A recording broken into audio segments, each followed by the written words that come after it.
Hello, everyone. Good day to you. And thank you so much for joining me once again. This is Irit Eizips for CSM Practice.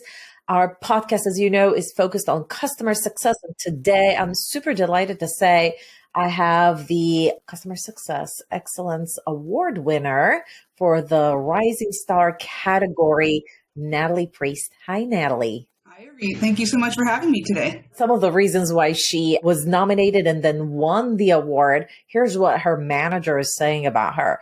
Within 3 months, Natalie was promoted from a customer success specialist to a customer success manager. She basically raised her hand and says, hey, there's this new product. Let me step into this role. And then very quickly, she was promoted to a senior customer success manager. And we'll talk about why this happened in a second here. She's going to unfold it for us. But I just wanted to say, Natalie was mentioned by her manager that she was recently also a recipient of their employee recognition program, and with the largest number of recognitions that they've ever had in the history of the company, in addition to winning the Excellence Award. So congratulations, Natalie. What a feast. What a wonderful achievement. So much of it is unexpected, but you know what? I'm going to roll with it. One of the reasons why you won the award is obviously you excelled at your job and you're fairly new at it as well. But when I was reading your nomination form, there were a lot of things that were mentioned where you went above and beyond. And some of the things that we see over and over again when we get customer success managers winning those awards is that they actually have some initiatives that they take on that goes beyond their call of duty. So before we dive into some of the initiatives you took on in 60 seconds, maybe you can share a little bit about how large is the customer success team at your company and what type of clients do you typically work with? I work for a company called My Blueprint, and that is in the educational sphere. And so we provide a career education platform to school boards across Canada. We branched out to a company called Spaces EDU. So it's a startup within an established company. My Blueprint is a smaller team with around 60 altogether. But then the Spaces EDU side with customer success, we're around small but mighty team of 5. With our team, it's a lot of all hands on deck. I think it brings in lots of great perspective for being able to take on the full customer journey and then being able to identify what do we need to do better to best serve who we serve. And I will backtrack. I work directly with school superintendents across Canada and the United States. So even though it's educators using our platform for digital assessment and documentation, it's me working with superintendents to best equip educators with our platform. You mentioned that your team is small, but with that comes, do you feel responsible to also always step up outside of your role to actually help navigate the strategy and be involved in projects that are beyond just working with specific customers? Absolutely. So actually, when I started within my role as a customer success specialist with Spaces EDU, it was myself and my VP for our customer success team. That left lots of room for me to step up. She has so many other responsibilities, but with rapidly expanding, even though we're still a small company, we've had that expansion. And so we added to the team as the year went on. But with that, been owning most of the accounts for Spaces EDU. So when you are the voice of the customer, what you hear and what's being brought back to you, both positives and challenges, leaves so much room for you to then drive success strategies. There were a couple of initiatives you recently were involved with. Can you share what those were?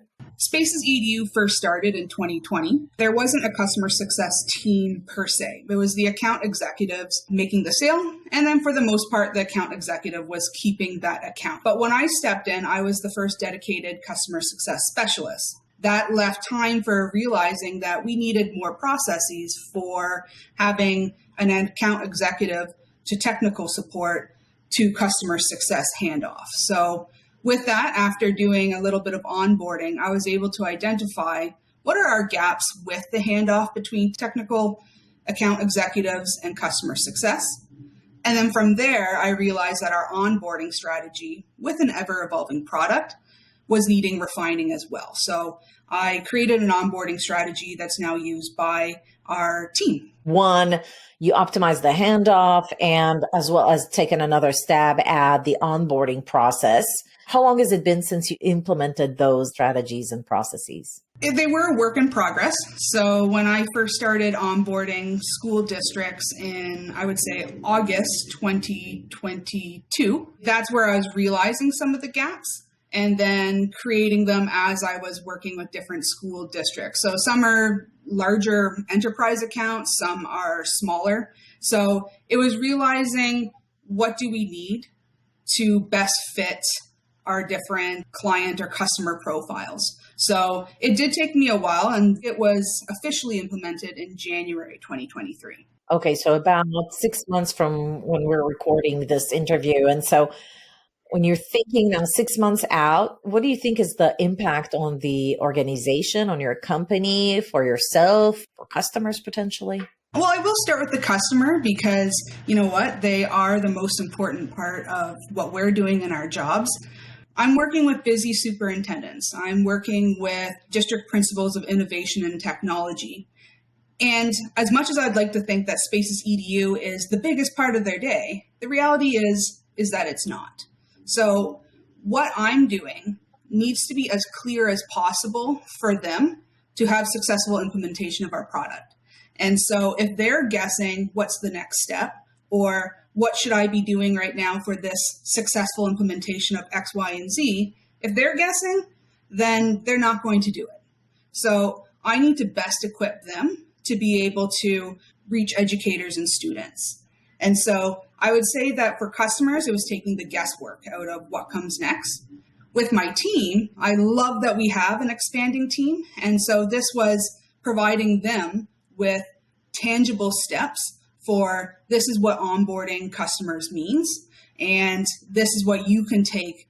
Yes, know your customer. You're going to feel different needs from them, but this is giving you those starting steps for you to have best practices and success in your onboarding practices. So I love that I've equipped my colleagues with what they can do next, and then they can always improve these processes as well as we move forward. By the way, your executive in your nomination form, she mentioned the CSAT was 100%, NRR increased by 215%, and then percent of accounts that were actually expanding grew by 55%. So kudos for you for doing that work. And I'd love to dig in and see what else we can learn from this experience. But before we dive into what did you exactly do you think that if you did not implement that strategy, what would have happened 5 years from now? This technology space is crowded. There's lots of options for districts to choose from, even though I think we're the best for digital documentation and digital assessment. Districts, if they don't feel supported or if they don't feel that our product is doing what they need to do, are going to move on. So being a startup, we're allowing proofs of concepts. So here's this 1 year where we're signing up, let's say 10 schools as opposed to your entire school district. Taking these 10 schools, you need them to see the value. You need them to have use in order for them to go, okay, now I'm comfortable to sign a 1 year, 2 year, or a 3 year license moving forward.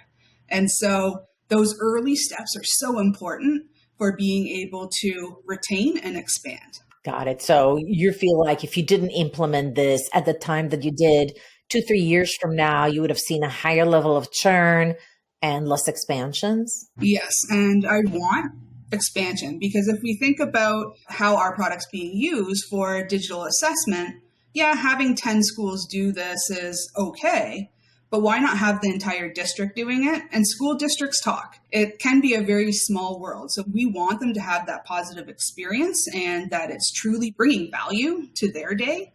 And so let's have those positive experiences be the talking point across our school districts. Okay, so you roll up your sleeves, you change the handoff, you optimize the onboarding. Why do you think that those changes that you did worked well for your company, for your team, for your organization? They needed someone to step up and know what the customer is experiencing. So what it means for our organization is our customers for My Blueprint and Spaces EDU, they love our product, but they are always talking about how great their customer success and customer support teams are. And so what can make you stand out from all the other educational platforms? Yes, your product, but they need to be able to recognize that your customer success team is amazing. And so for my organization, they know that I'm bringing my expertise as a former educator, but they also know that I can spin on a dime and problem solve for, oh, we need a new process for this, or I can speak quite candidly to our customers to be able to meet their needs. Do you think it was also helpful for your cross-functional teams? Like they actually had a need to have somebody step up and redefine the handoff process and document it? Most definitely. So our early days, we use agile development for our product. And that means that we have new features being released every 9 weeks. Our earliest product was digital documentation for portfolios for students. Now we've moved into assessment, and we have different rostering of school districts, and there's just so much more tech that's involved in the process for getting school districts set up. We didn't have the need for that before, but once I stepped in is when all those great developments were happening. And so where there wasn't a need, there was definitely a need now. So that tech setup is the first step. If the tech setup isn't going great, then is that the start that you're wanting to have? So it meant a lot for our account executives, for our technical support, and then also for our customer success team to have that streamlined approach. You know, Natalie, I'm trying to put myself in your shoes. You're relatively brand new to customer success. You just inherited this new role with this new product, and here you are stepping up and telling everybody, hey, I think we should actually change this process and create that process. Do you have any concerns that you're going to suggest something and it's just like nobody's going to do it? I have the most supportive team. I can't speak highly enough about those that I work with. My VP of Spaces EDU, who also was my nominator for the awards, puts a lot of trust into what I'm doing, but it's also, she just knows that as a team, we do need to work together. We're a small team, and it would be different if we had hundreds of employees. But if you're a small team, everyone needs to be able to not be afraid to step in when needed. And with that was also making sure that we were able to track the different interactions that we're having between our teams. We use Catalyst customer success software, and that has been amazing. It's been a game changer for being able to track our steps, our interactions, our customer journey. So having the right software for my job has been definitely a game changer. Okay, so you mentioned that you created 2 initiatives. One is the handover and the other one is the onboarding strategy framework. When you got started, was there something and you just amplified it, or did you create something from scratch? So there was a few pieces already in place. Let's say you bring on a new school district. There was some email drafts to support it. There was have your superintendents identify their goals for using Spaces EDU, as well as a few options for training. So how do you want to get your teachers on here? How do you want, what's your first steps? But I realized that we were needing to add quite a few more steps to this with the evolution of our product. So steps were missing. It feels like to me there wasn't like one document that says, here's the entire process, who's on first, links to templates you're going to use, so that like a guideline. Mm-hmm. And guideline was needed for myself to feel comfortable with making sure that our customers were getting everything that they needed. And then it's also something to share with your partners so that you get off that first amazing call. That kickoff has such great energy, but you want them to leave with something that's going to help them for their next steps, or else those next steps aren't going to happen. So how do we make it as clear as possible? Brilliant. You're a new CSM. How did you approach this? What did you do first? It took me a couple of onboarding chats to narrow down what I was wanting to identify as must-haves for onboarding. So through these chats, I realized that the first thing that you need to establish is what brought you to Spaces EDU. So what problem are you trying to solve? And then what are your goals for being able to actively work towards meeting this problem head on? And so I developed a checklist, but after having some nice conversation, breaking that ice, for me, it was most important to identify their problem and then have them talk about what their goals are for Spaces EDU and student success. I love that. That's so thoughtful. Look at you actually having questions, spaces, like almost like a form, checklist. This is great. And we would fill it out together. So I said, we're both on this document. And with that is us working collaboratively together in this kickoff call. If we don't get everything done, that's okay. We can meet again. But taking that first step to identify the goals, then go into, okay, so we have goals. But you have 600, 800, 1,000 teachers that you're working with. What's your communication plan?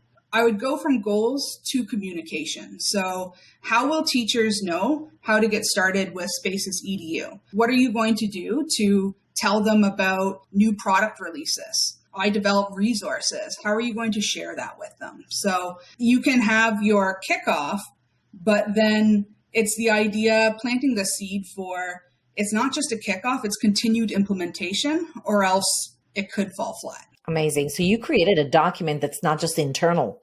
You created a document that was also something that you can showcase to a client and say, hey, here's the agenda.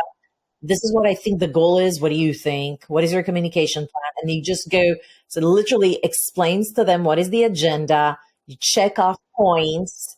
And then you have this checklist that, okay, did we cover everything? And if we didn't, should we then have a follow-up call? Brilliant. Definitely. There's so much that I can talk to superintendents about that having it in one kickoff call, it would usually need to be 2 different calls, but at least I would share this document with them beforehand, say, hey, read through the checklist that we're taking a look at. And then if you have questions beforehand, let me know so that we'd have a really good jumping off point in that first kickoff call.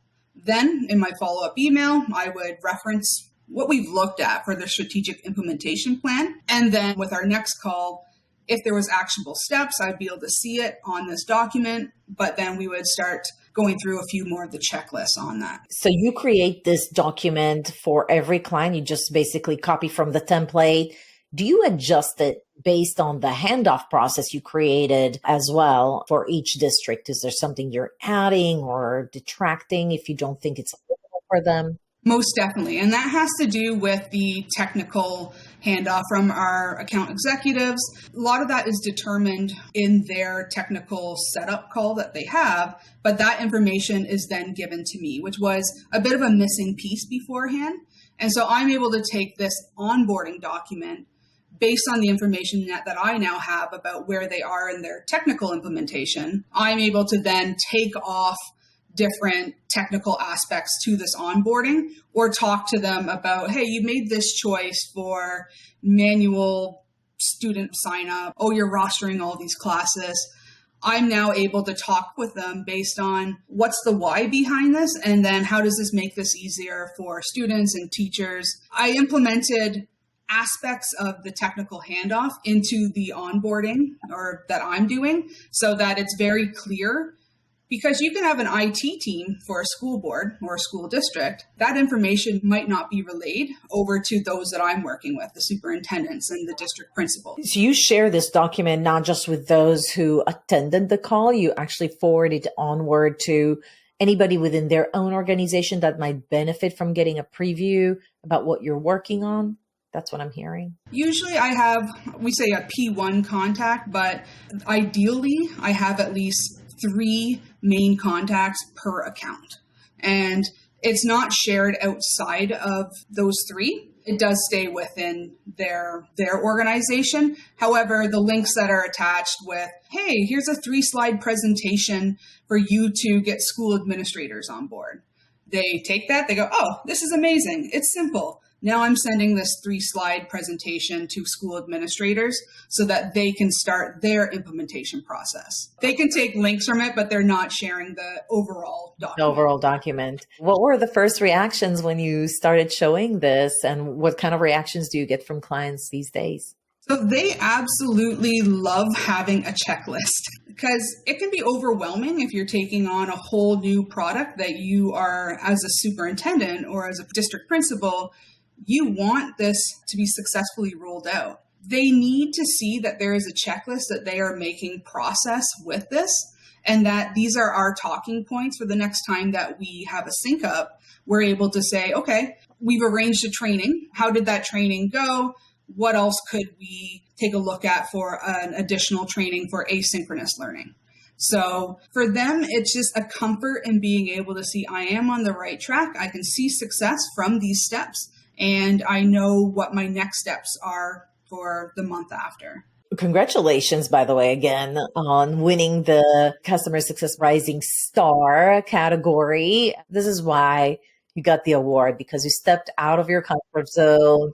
You created a document that made a difference for the team, for your customers, and you just went for it, which is what we hope every CSM would do in any organization, because it does make a difference when people actually show up for work for more than just their swim lane. Do you agree with that? Yes. Winning the award was a huge surprise, but it was also a chance to reflect upon how far I've come, not quite knowing what customer success was. When I entered customer success, I wasn't sure what it was. I was a teacher for 12 years, but the customer success world is a whole new ballgame, and it's exciting, but there's so much to learn. So the fact that I was nominated, the fact that I was shortlisted, the fact that I won was a huge surprise, but it did give me that opportunity to step back and go, okay, this is what you've accomplished, but this is what you want to do to keep on growing. Is there any book or a podcast, person in your life that really inspired you to step beyond your comfort zone? I love Sheryl Sandberg's Lean In. I saw her at a conference just a couple of months ago, actually, and it reminded me why I love her work. So I know it's not quite in the customer success realm, as she was COO of Meta or Facebook, but her advice just to lean in and to be confident with your choices and not to question yourself was something that I needed to hear, because I've struggled with confidence probably my entire life. But hearing her journey and then the amount of success that she has achieved in her roles, but still having that inner voice with those doubts, to call out that inner voice to say, hey, lean into your strengths, inspired me. So I'm not saying something that's particular to CS necessarily, but there's those words of wisdom that you definitely can take from people like Sheryl Sandberg. Thank you so much for coming. Natalie Priest, you're so amazing. You're so wonderful. I just posted on LinkedIn. I'm just super excited to have you today. I was actually having like starstruck moment with you because you're so wonderful. Yes, not everybody wins this awards. It's a big deal. So congratulations. Thank you so much. And it's just a pleasure getting to meet you. I've used your podcast and your YouTube videos to acquaint myself with the customer success journey, and there's so many episodes that are informing what I'm doing. So I'm also starstruck, Irit. Guys, if you like this episode, give it a like, subscribe to our channel, and hit that notification button so you don't miss out on any new videos and podcast episodes. And with that, I want to thank you so much for your support, for the community, and I'll see you at the next video.